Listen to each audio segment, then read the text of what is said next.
Hey everybody, it's Bust with Battles with Bust number 538, and today we're doing battle in a standard best of 3 gauntlet. And so this will be our last video before the Funsies Open comes about. I always like to take this opportunity to talk about the lineup that we're going to bring and the strategy that we're going to bring forth. And so, as we say at the beginning of all of these best of 3 videos, if you're wanting to see any of these decks we're playing today in a little bit more depth, you can just scroll backwards through the channel. We cover off on all of them over the course of the past week or so. And then if you're wanting to skip ahead to the gameplay, today we're going to be playing Elder Dragon Zolani. We're going to play Morgana Udyr, and then we're going to be playing the last one, the last deck. Not Gwen, Zed Nar Overwhelms.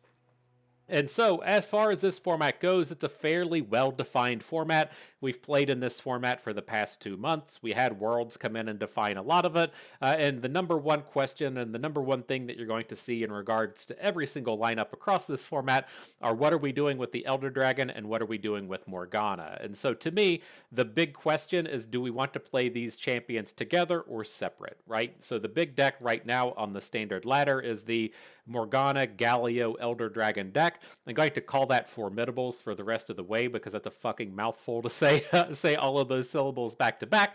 But Formidables is the number one deck in the meta right now. But the big kind of pain point potentially with that is you are playing both of the top champions in the Elder Dragon and Morgana within the same deck. And those two champions can be split apart fairly easily. And they can be split apart well depending on whatever kind of deck you like to play. And so if you like to play aggro decks, you can have Elder Dragon Norra within the space of like elusives with the Burblefish kind of thing.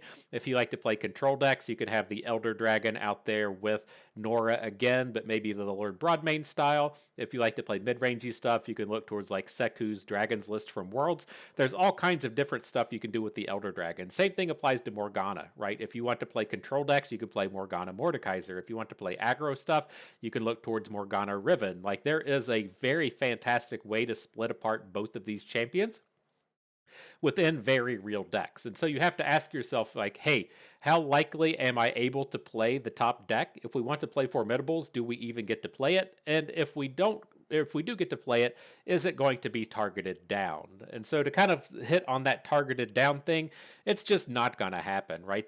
I've gone to Legna's site, the LLORRstats.com site. I filtered it to the Formidables deck. I've cut out all of the positive win rate decks. And so everything on your screen are all matchups that are even or favored into Formidables, and these decks all suck, right? There's Morgana Mordekaiser, and there's the Elder Dragon Viego. We talked about those. Those are fine, but all of these other decks are just complete trash, and they're not anything that you're ever going to want to play in an event, right? There's the various Freylord-based ramp decks. There's Volibear with Lysandra. There's Volibear Tryndamere. There's Lurk up here as like the only aggro deck that kind of matters, right? These decks are all just terrible, and so I think the idea and concept of bringing a lineup that looks to focus down Formidables just isn't a real thing to do. And so you can look to bring the Elder Dragon Formidables deck, but at the end of the day, if nobody's actually able to target that deck down to beat it, I don't think you're ever going to get the chance to play it. People are just going to come in with the strategy to ban Formidables out.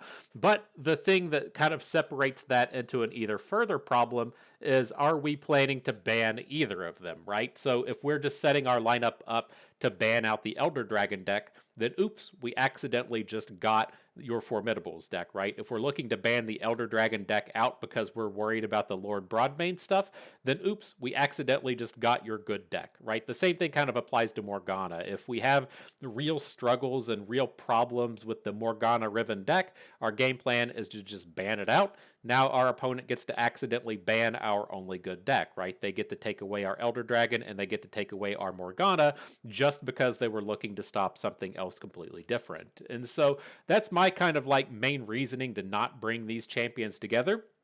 There are very real separate decks that you can play with each of these champions, and you're not going to get your main deck incidentally banned. And so in that oh man, I clicked on the tournament tab. Fuck, get back. And so in that space of what are we doing, I'm going to be playing the Elder Dragon and Morgana separately. So we're playing Elder Dragon Yordles with Zolani. We're going to be playing Morgana Udyr. That's the Freylord Demacia mid-rangey kind of deck, and keeping our champions separate here. And so in terms of bans, I look to just ban out the Elder Dragon, and then as far as what we're playing, it's going to be those two decks along with Nar Zed. And so the next big question, though, is do any of our decks accidentally get targeted? If you're a daily follower, you may have been seeing us play the likes of the Formidables just with Galio and the Deathless cards, and I have major concerns about doing stuff like that, right? And so our initial idea in this format was to play an Elder Dragon deck, a Morgana deck, and then the Galio Formidables, but you run into a lot of problems with people trying to target down the top deck of the format. And so what I fully expect to happen, like if you're a daily follower, you know I've said this probably every single video over the course of the past week, we'll go up against somebody playing Mage Seeker Jr. They don't understand why the card is garbage, but they've gone to runeterra.ar, copied I can't remember. I can't remember his name. It's slipping my mind.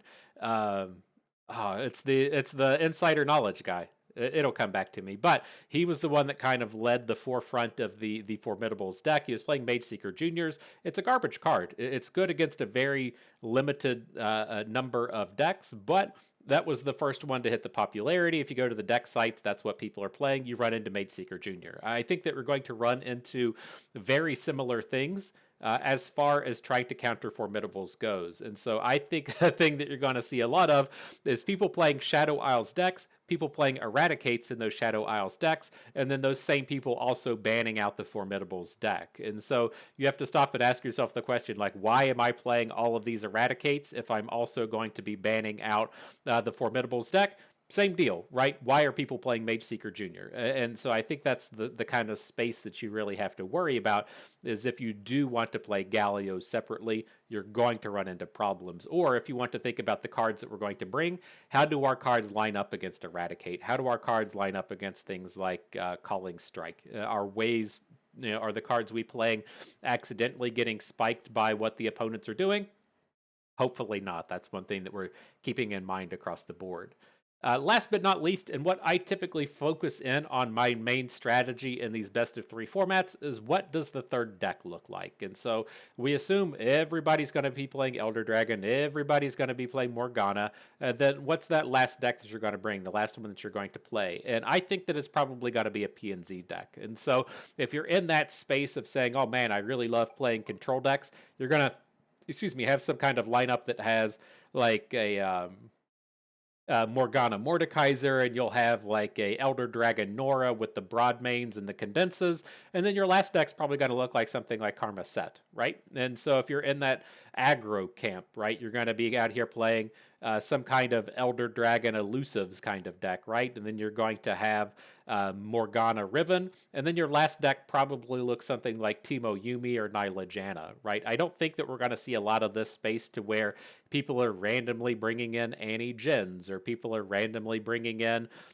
some other kind of weird Maokai-based control deck, right? I don't think that we're going to see too much of that stuff. I would say in the vast majority of our matches, the third deck is probably going to be some kind of PNZ deck. And so what I'm really kind of hoping to achieve and unlock with this lineup is we're going to ban out the opposing Elder Dragon deck. We're going to go into the opposing Morgana deck. Depending on which Morgana they bring, it's either going to be a positive matchup, right? If we're facing the Elder Dragon, if we're placing like the Morgana Riven style of decks, I'm kind of okay to battle against that.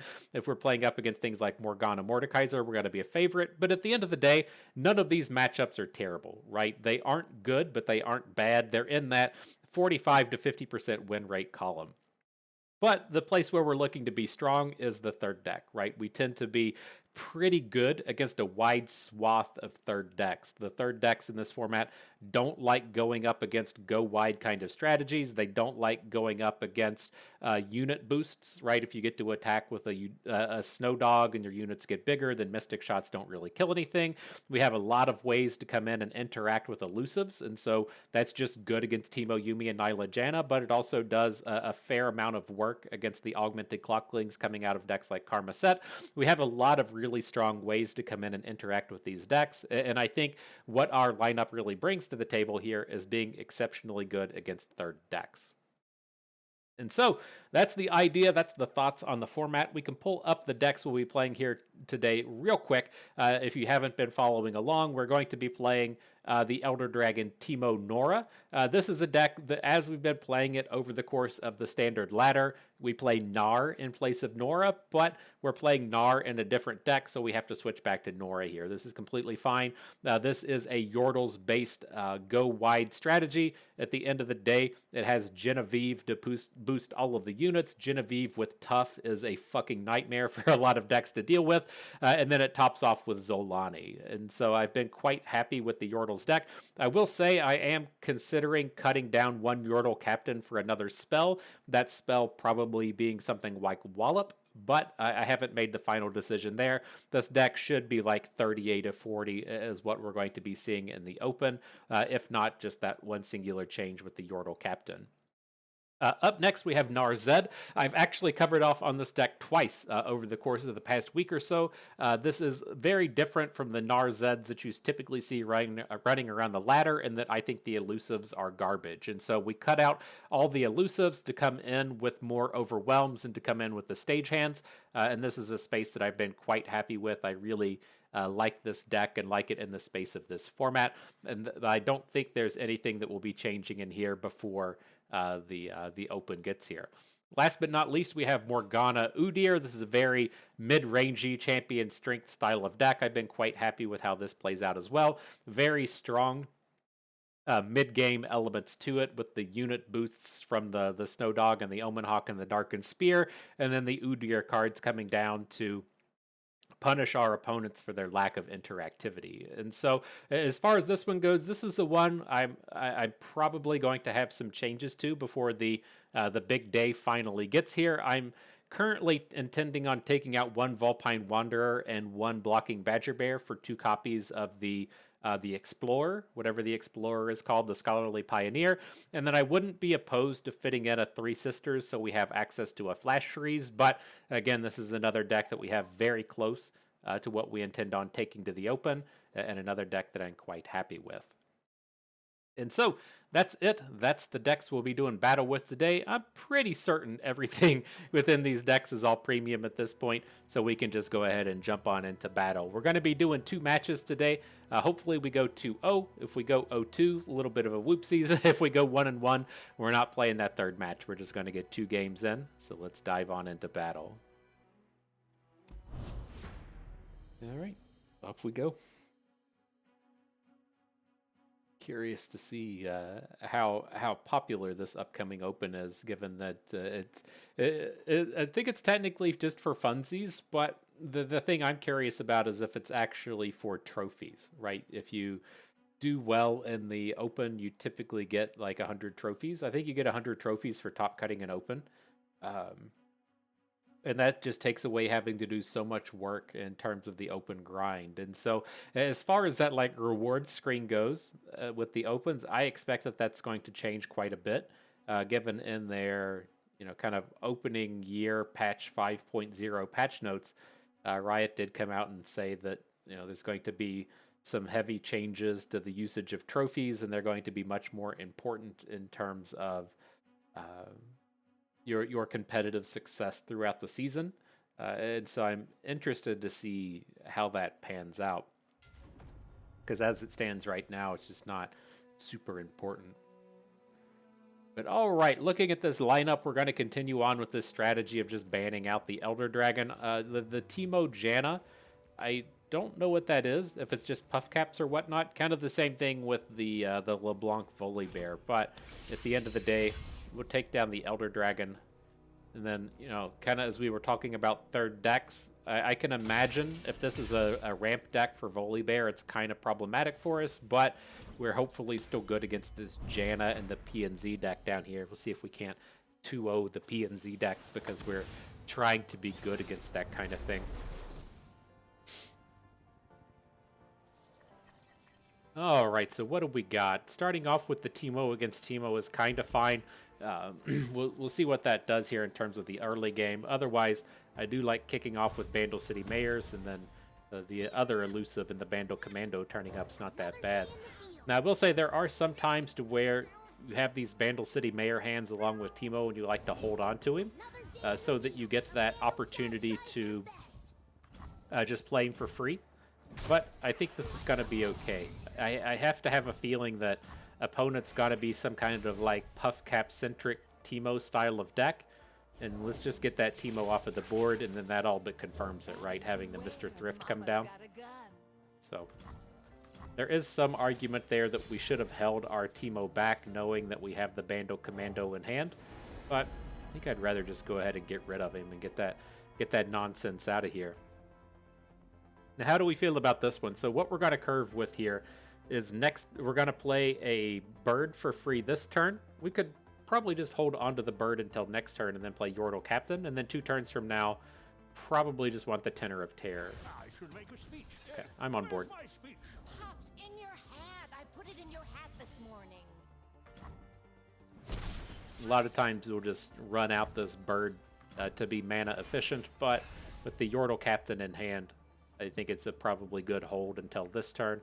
Do run the risk of our Vandal City Mayor getting popped, but if we get to kind of continue on with the ideal strategy for us, playing the Yordle Captain and then the Owlcat and then the Tenor of Terror, we're going to prefer the hold. Hear me, you are not alone. All right, Janna comes in. We don't have any removal. Just the nature of the beast, but we're about to have a pretty strong attacky turn next turn. Oh, almost ended the turn before the Owlcat. The Owlcat is incredibly important since it's going to be the activator for our Tenor of Terror.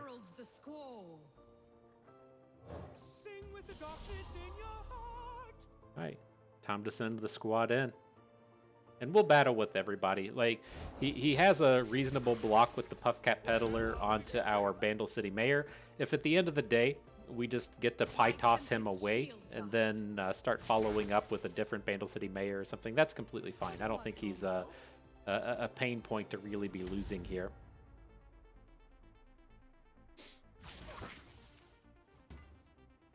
Mr. Thrift, not a good blocker. I did the mathematics on that. Turns out he does not block very good. But yeah, very strong combat.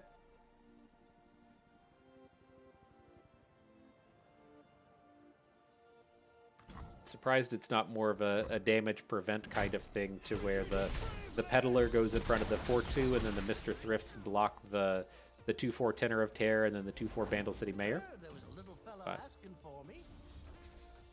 didn't quite come together that way. Now here, I'm not certain if we should have pie tossed in the middle of combat. Like, if you pie toss in combat and he has the combat trick, it just sucks so much.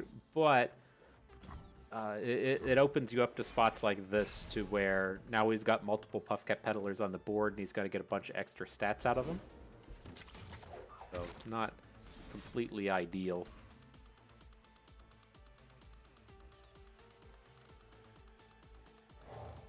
Let's just send the Fishmonger back. Like, we're not particularly locked up at this point in terms of what like the Puffcaps are going to do. What are we at? He's casting them now, but we're only going to be at like 20.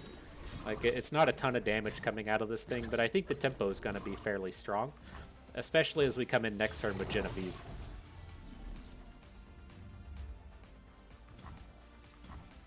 Look at that. That's the elusive the world envisioned for us, right? The 5/5 double impact recall on cast. Not a bad place to be. All right, so Genevieve coming in. We'll pick up Tough. She's already got Challenger. This is such a strong unit if you're not familiar with it. I think this exactly shows why I like to play Genevieve over Saiyan Thousand Tailed. We already just had a ton of cards in our hand. Some of the cards in our hand also generated more cards. And so it's like you don't need to draw the cards that often, but man, having that like 7/6 tough scout unit just comes in and trucks so much stuff. Like, that has been one of my probable favorite plays of the season, is casting Genevieve out of your Elder Dragon deck. Love that so much. But all right, up against the same deck, the Teemo Janna. There's some argument within here. Like, we'd probably just get rid of the Vulpine Wanderer as well. I'd really like to find just answers to Teemo. Now, we could hang on to a removal spell, but I think on the evens, it's probably okay. Right? Or, I'm sorry, he's on the evens. My thoughts, he's going to attack with Teemo on turn 2 and turn 4, and we can probably deal with a Teemo by turn 4.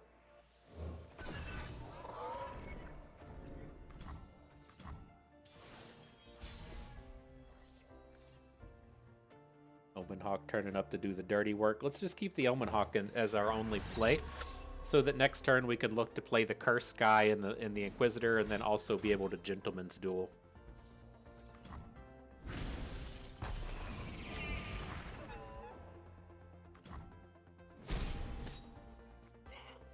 I dig it. Oh, if mushrooms could talk. All right, Peddler's here.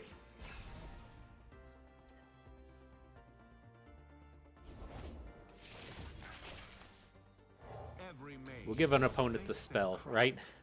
Here you go, Puffcat Peddler. Here's a free one for you to cast. Another day in the field. All right, Teemo's on board.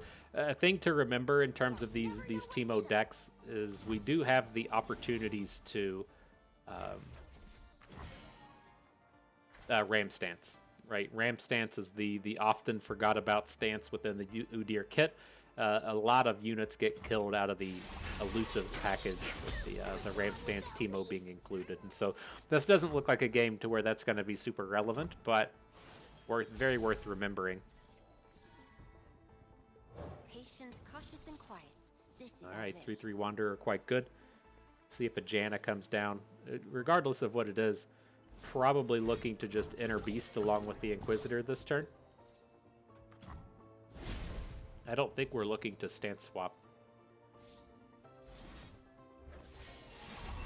This will hurt a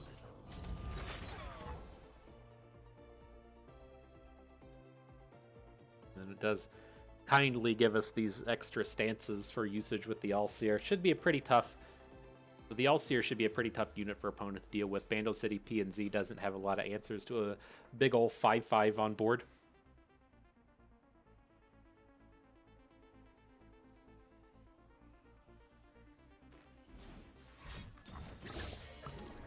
Sure.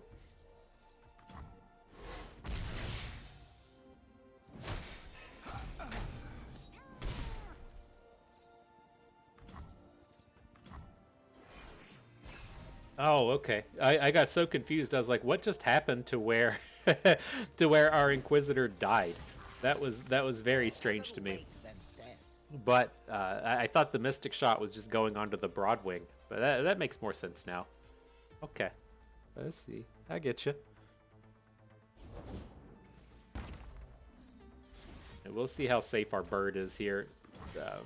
This is a pretty risky one. Like, losing out on the stance swap if opponent has any burn spell feels pretty terrible here. But if this goes off, I don't think he's able to recover.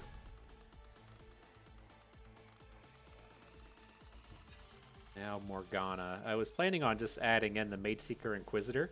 I mean, I guess at the end of the day, the Inquisitor is just not that good here with the Sunken Temple on board. He's just gotta wait a moment and then he can cast his spells. I guess it is like a reasonable tempo play for the turn. Maybe we do want to get the Inquisitor down if our game plan is going to be Champion Strength next turn, right? So if we Wanderer and Inquisitor at 6 mana, we'll take a 2 bank into next turn and then we can Champion Strength. I like it. Like, what unit is he going to play here that we want to tag with Morgana? Like, even if he's playing Karinas or something, I think it'll be safe. Does he even put a trap or a boon in his deck? Fill your lungs and cry, Janna. I don't think so. Anyone gathered here is an enemy of the crown. Hope you're ready to party, Janna. I hope you're ready to party. So let's take our stance. We're going to put the Wild Claw stance onto the Allseer for Overwhelm. Get these big boys ready to combat next turn for our Champion Strength. Now it should be in pretty good shape here.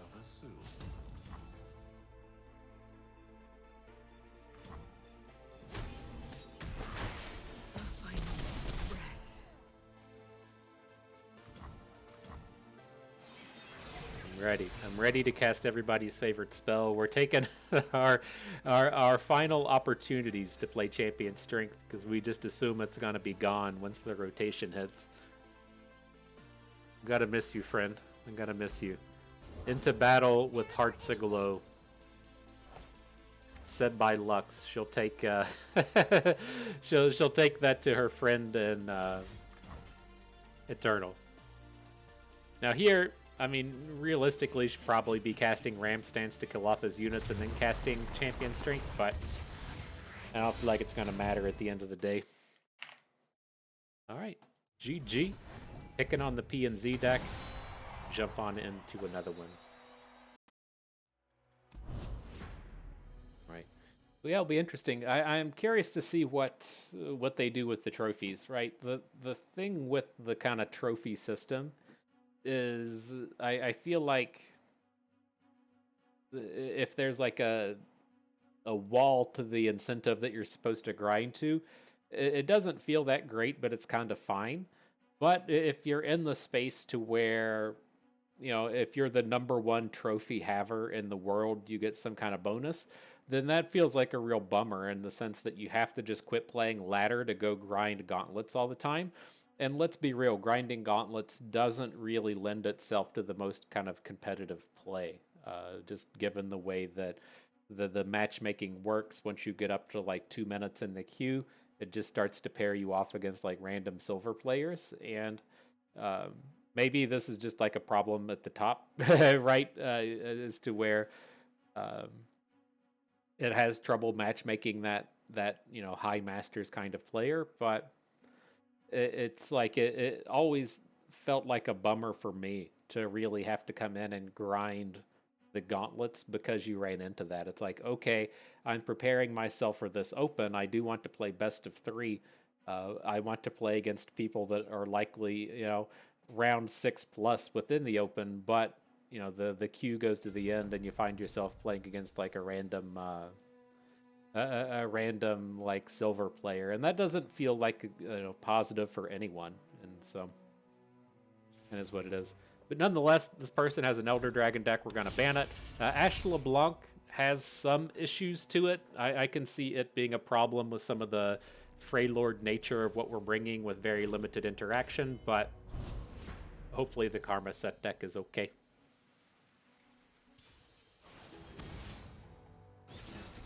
Alright, that's what we'll be battling first. Bring out Nar's Zed in case you haven't seen it. We're looking for unit boosters in our opener, and so we'll send a full mulligan back. Omenhawk turns up. He says, I'm here to party. I don't know about you.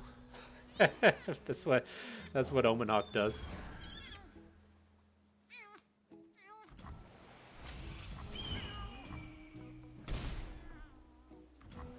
Alright. Elixir of Iron. I talked about it quite a bit in our previous video. We've been like running into these spots to where I don't want to just play our unit on turn 2 and have it get blown up by a removal spell. And so I've grown a little bit more fond of just this pass on turn 2 to bank up the spell mana. And then just playing our units on turn 3, because they don't have a ton of punishes for this. Like, you can add in a Maryam or something, which is a little bit annoying, but just ultimately feels better than playing a unit, having it get Mystic Shot, rolling into turn 3, playing another unit, having it get Mystic Shot, and then our board is Omenhawk.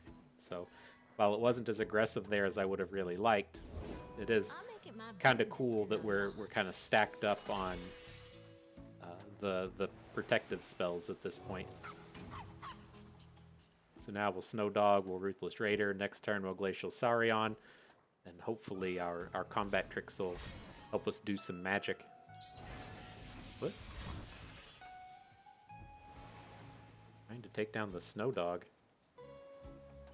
Yeah, whatever.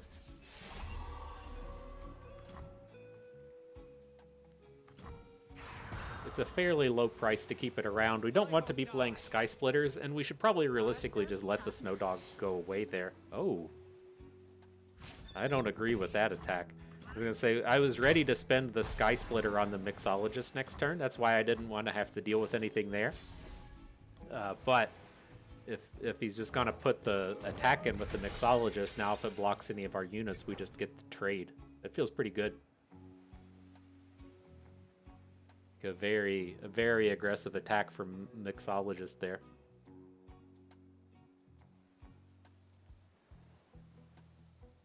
Curious to see if we see Sett come down. Like, Sett would be fairly annoying. We don't have the attack boosts to get a good strike in, so we could play Sett and block and then attack with him next turn and have the barrier thing pop and just get a real 3-for-1 out of him. Don't really want to see that, especially as we've got our friend Windsinger in hand ready to send him back. So, curious to see what comes down here. Not Sett. Looks like a concussive palm.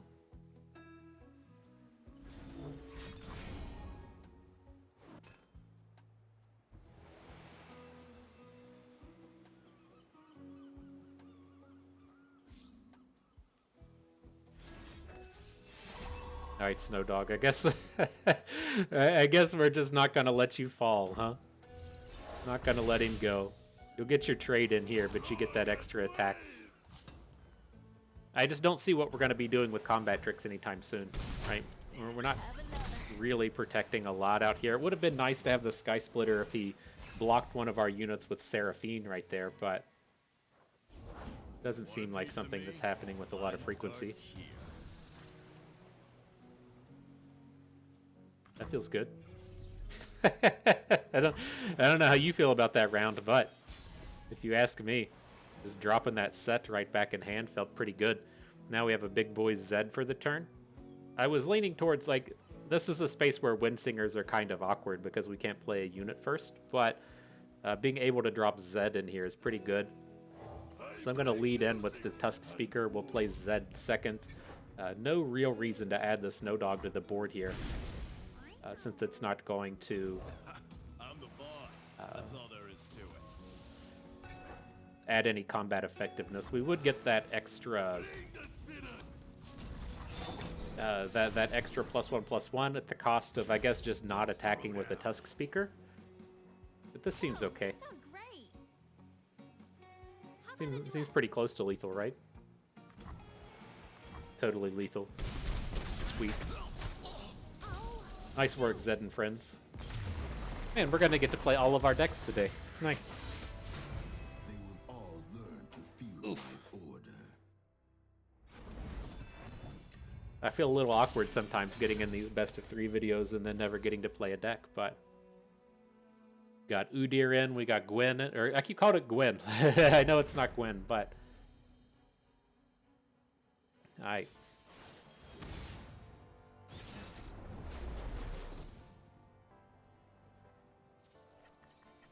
What do we got here? Like the Omen Hawk, I'm going to send the Wanderer away. He's just not particularly effective here. He comes down and has to, like, trade with Mariam. Like, nothing about that feels particularly good.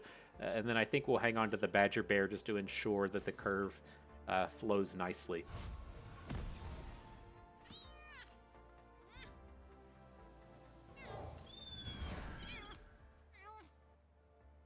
It's interesting. It's like it can be fairly dangerous just adding the random 3/2s to the board on 2, but Badger Bear is always ready to party, right? It's like you want to be consistently adding your stat boosted units to the board, but it's like the Badger Bear doesn't really need the stat boost.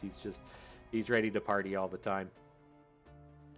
So what's going to be interesting is, do we want to play the Darkened Spear next turn? Because it's not a particularly strong card to put on Badger Bear. But if we don't play it here, it's like we're never going to get the stat boosts out of it, right? Like, I'm pretty okay if we attack with Badger Bear, he blocks with Pharaoh's Fancier, and then plays like a Sump Fumes or something. But it just, like, our hand doesn't have any spells in it anyways, and I kind of want to get these boosts in. Sure.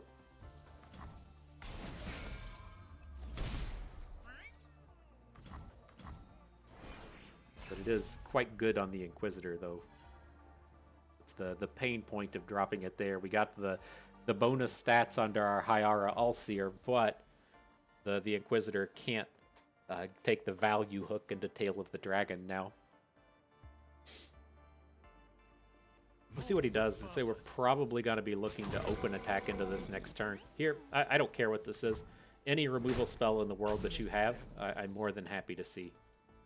So let's take it this way. I'm going to add in the Vulpine Wanderer, and I think we'll get to build up into the Mage Seeker. Like, well, maybe that's a bad angle. And say he's not really incentivized to kill the Badger Bear right now, unless it's an Aftershock. Like, Aftershock makes sense. But I think we were going to kind of outthink ourselves there. Because if it's like a High Note or a Sump Fumes or something, he's just going to wait and cast that in the next combat. Anyone gathered here is an enemy of the crown. It's dropping the Sunken Temple, huh? I guess that's enough to get rid of the suppression. But do we want to just stance swap at this point to get the blocker off of the board? I'm not opposed to it.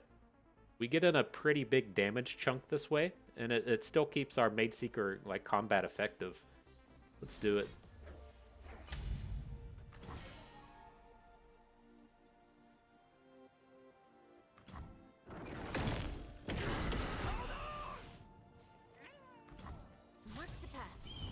Right now we're realistically threatening lethal on our next attack. We can drop an All-Seer, and then 2 turns from now we can add an Inquisitor or something, or we could play Inquisitor here, hold on to the 2 bank, and then play a Champion Strength next turn.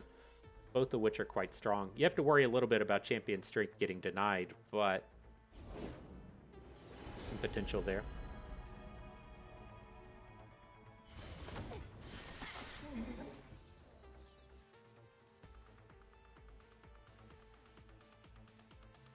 Every mage must face their crimes. Let's see. This has to feel awkward for him, right? He's like, you can't pass at this point and shuffle the suppression back in.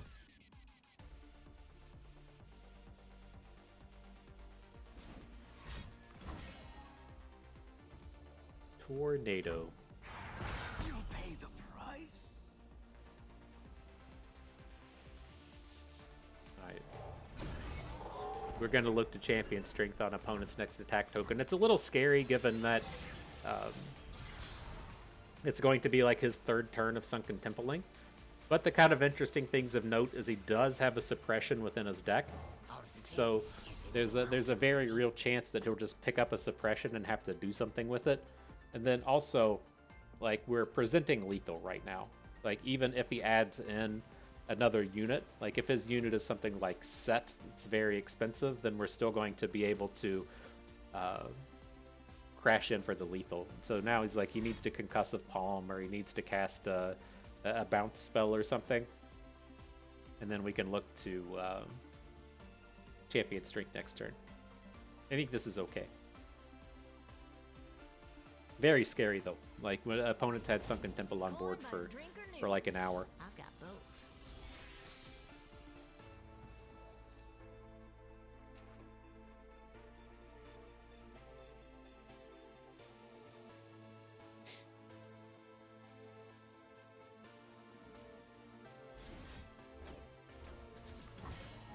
Alright, let's cast our spell.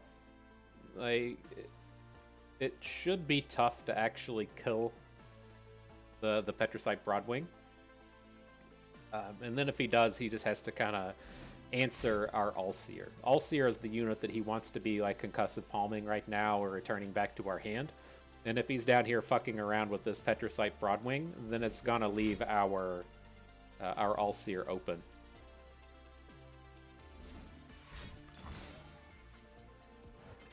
Sure.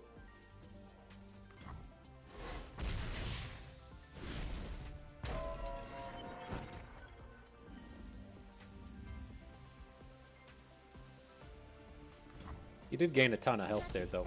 Like, we're a little bit further away from lethal than I would have liked to have been. Okay. So he'll tag out the dude, but then they're all going to shuffle away.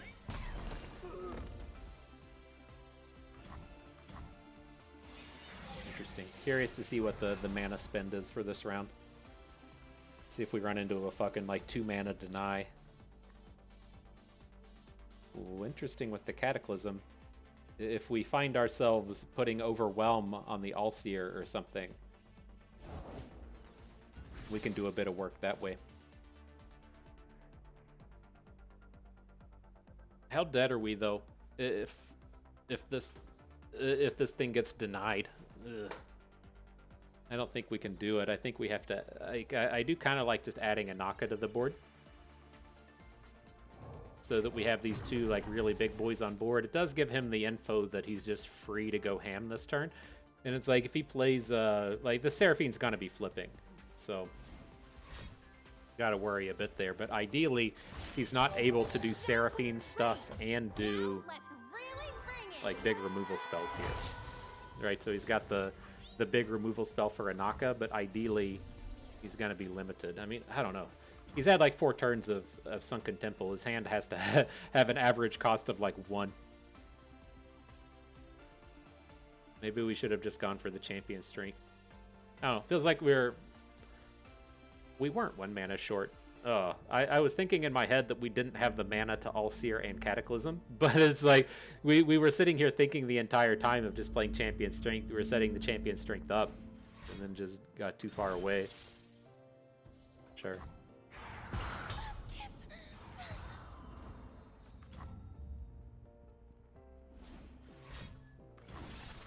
Okay.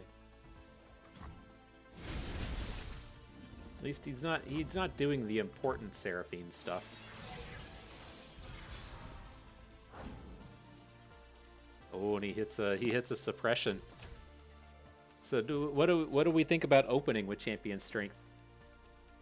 Does that do anything?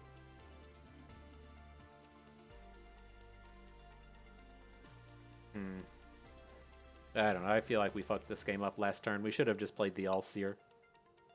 Then this turn we could have like champion strength and we could have opened and then champion strength and cataclysm. We fucked this game hard.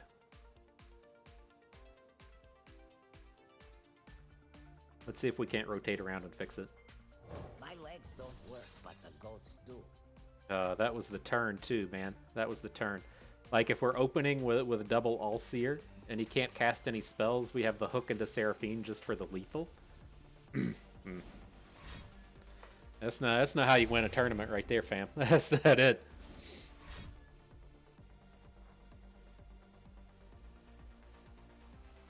Pretty bad. Pretty bad. See how this goes, though. Continues casting spells that don't matter.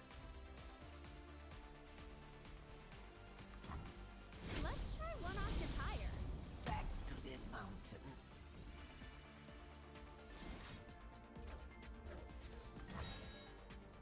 Is it safe? Is it gonna make it? This is a very dangerous bear stance. I don't have the highest of expectations for this, but it's about all we can do for the turn.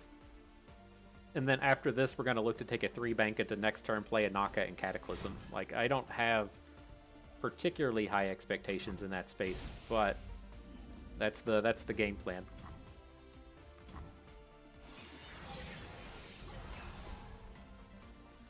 Play this Sunken Temple on turn 5. Is this like the 5th or the 6th turn of those shenanigans?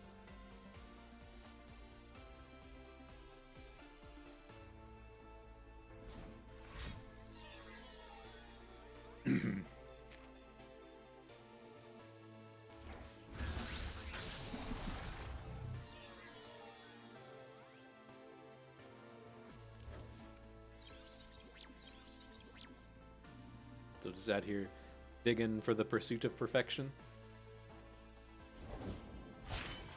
Sett comes in. Okay. Time to give 'em a show. Technique is for lightweights.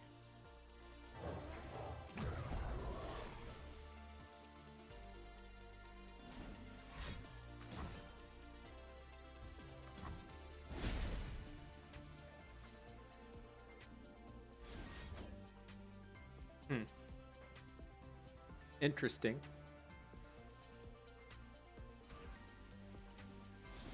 Let's do this. Let's... Oh, we have to send it in on the Sett. I'm wanting to, like, Cataclysm and then him do something to give us the chance to play another spell. And then we get to play the other spell over onto Seraphine. is the kind of hope and dream here.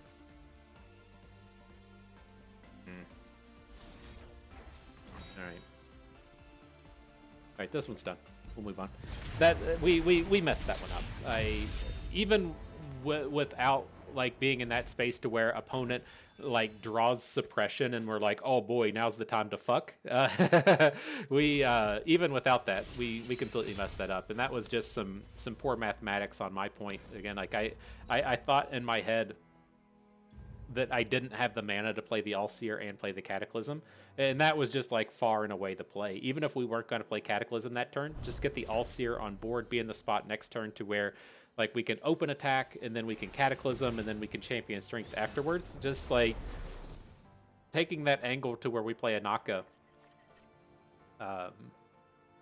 kind of leaves us behind in the sense that we're playing an 8-mana spell that can be fairly easy answered by a 4-mana spell, and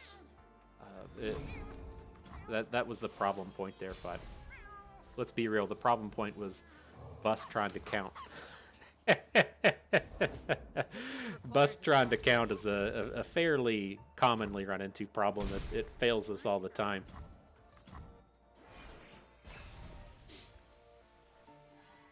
All right, let's see how this goes. Got the Glory Seeker on board. We don't quite have the mana to do Inner Beast-based shenanigans, but I think that's okay. My move. I'll cut them apart. Face me. Okay, I just want to go ahead and take the block here and prevent the damage. Very, very real chance of having to worry about OTKs at this point, so we'll let that slide for the moment. No one is beyond my reach. No one.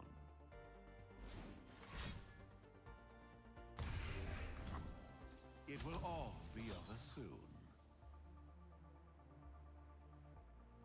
How bad can this be? Like, if he has a flash freeze here, I don't like it. Let's just pass. Ooh, I do like this Morgana, though. Our strength is yours. You cannot break a shattered soul. So we can still get the LeBlanc flip this turn, right? We're gonna look to I don't even need to block with Morgana. I'm trying to envision how we can best use this Inner Beast. This doesn't really feel like it.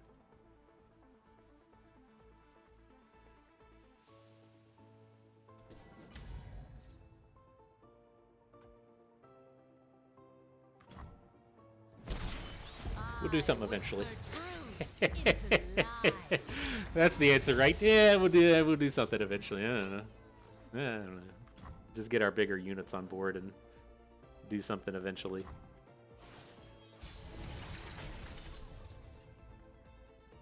Spirits of the land, hear my call.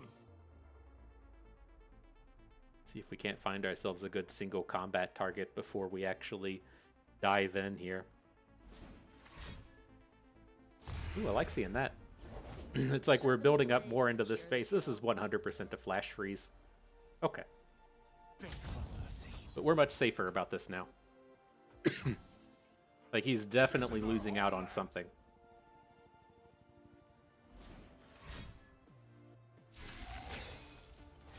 Okay, Brittle Steel happens.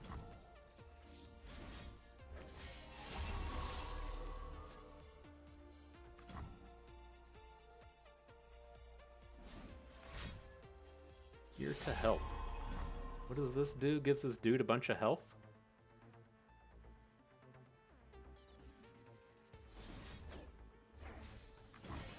Okay. We'll get that out of here at some point, I guess.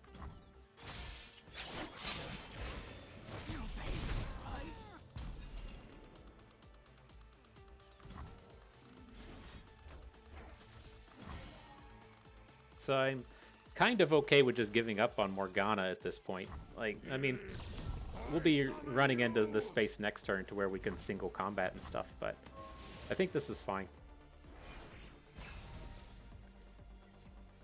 Like, we'll put one block in front of LeBlanc and then just single combat whatever the other thing is.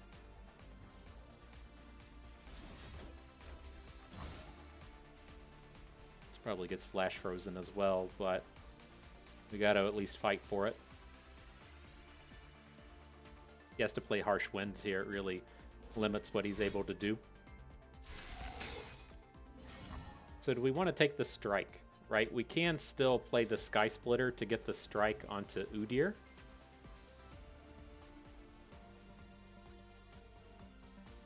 So he's still going to deal the point of damage, and then we'll get the cost reduction on stance swap.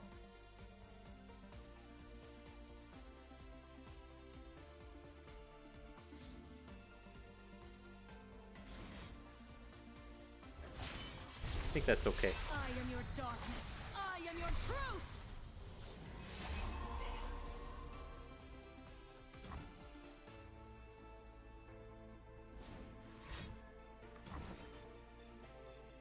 Sure.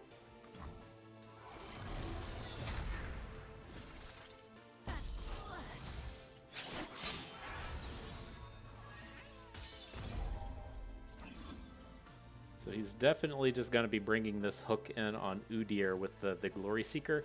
That's okay. We're just going to follow up with the other Udyr after that, and we're never blocking this turn. And so the questions, would we rather do a +2/+2 stance or a ram stance? And I'm leaning towards the +2.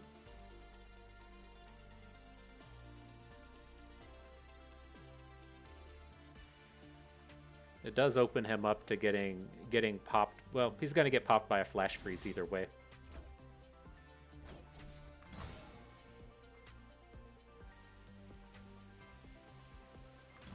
Hear my call, great spirits.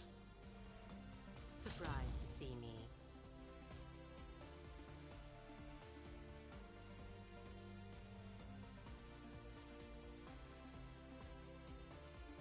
How sweet would this be if he just does, if he doesn't hit with the Glory Seeker? Oh my gosh, that's like the fastest hook 2024.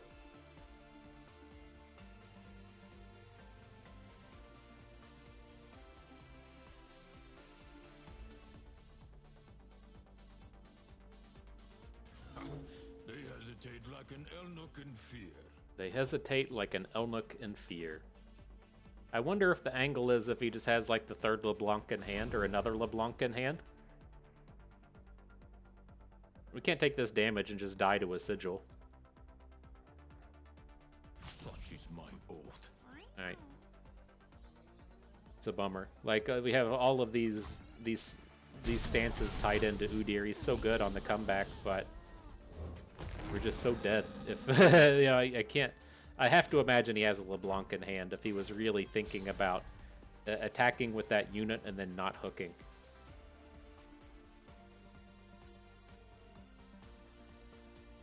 For the old gods. Well, I guess it's Udyr time.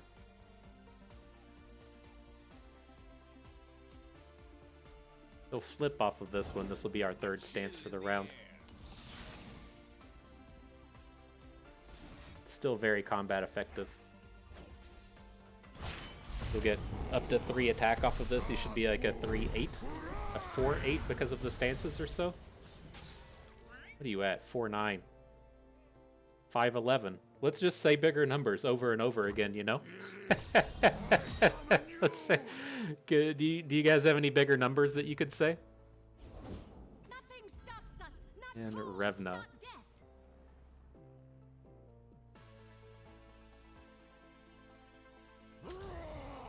I think we're still fucked here. He's gonna be able to mirror image something. We're not quite able to recover off of this. That Revna's gonna be a problem. We needed something stronger on that previous turn.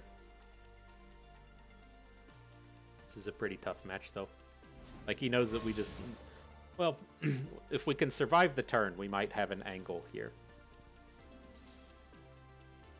And if he's gonna sit around and just like fuck around and cast these spells that don't matter, we might be able to. That was fairly clutch.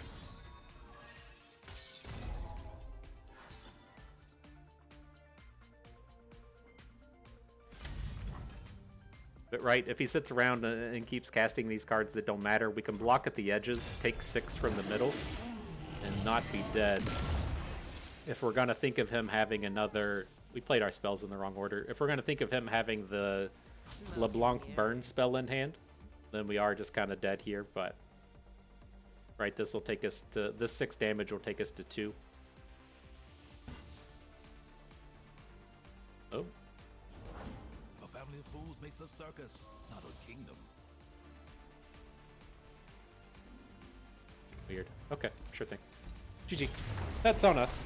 That I knew that LeBlanc matchup was going to be bad, but we totally punted the PNZ match, and so that's tough. We could have fought a little bit harder for the Udyr, but I at least like the angle that we took in that match as to where it was, to me at least, it was very clear that we were about to get blown out by a flash freeze, and we just didn't let that happen. And so we might have gotten a little aggressive in the combats, but with the way our deck's set up, it's fairly tough to come in and deal with a LeBlanc, just because the combat package that we play, right? If you think back towards the beginning of this meta to where the might decks were really strong, right? Everyone is playing the might decks with the dragons and stuff, and so the removal suites involved a lot more flash freezes and stuns and stuff.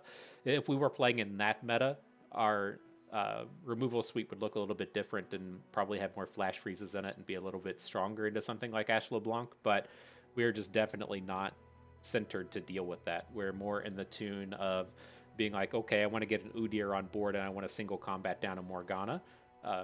It's just a little bit different flavor of the space that we're in. But nonetheless, good set of games. I hope you took away something for the upcoming format, the upcoming best of threes, and the ways to think about it. You know, I think we're going to be in for a fun one.